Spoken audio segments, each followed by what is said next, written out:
नमस्कार शेतकरी मित्रांनो. तर आज आपण मायक्रोरायझाचं काम समजून घेणार की नेमका मायक्रोरायझा जमिनीत गेल्यावरती काय करतो.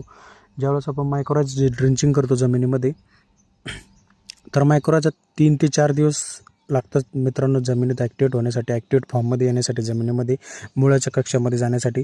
ज्यावेळेस तो मुळाच्या कक्षामध्ये येतो शेतकरी मित्रांनो, त्यावेळेस तो पूर्ण ह्या मुळाच्या कक्षामध्ये सेट होतो आणि सेट झाल्यानंतर झाडाला जे जे न्यूट्रिएंट्स आपल्याला लागत असेल शेतकरी मित्रांनो, जे जे न्यूट्रिएंट झाडाला लागत असेल ते पूर्ण ह्या इथपर्यंत पूर्ण मुळं त्याचं जाळं पसरवतो. आणि हे जे मुळे हे बघा, हे मुळांना ते न्यूट्रिएंट्स आपल्याला उपलब्ध करून देतो. आणि अशा प्रकारे झाडाला कोणती न्यूट्रिएंट डेफिशियन्सी होऊ नये याची काळजी पूर्ण मायक्रोरायझा घेतो शेतकरी मित्रांनो. त्यामुळे आपल्याला मायक्रोरायझा देणं खूप गरजेचं आहे. मायक्रोरायझा हा तुम्हाला झाडाला पाण्याची कमतरता पडू देत नाही, कोणत्या न्यूट्रिएंटची कमतरता पडू देत नाही. आणि आपल्या मुळ्याची पण काळजी घेण्यासाठी मायक्रोरायझा खूप उपयुक्त आहे. त्यामुळे मायक्रोरायझा ड्रिंचिंग हमखास करा.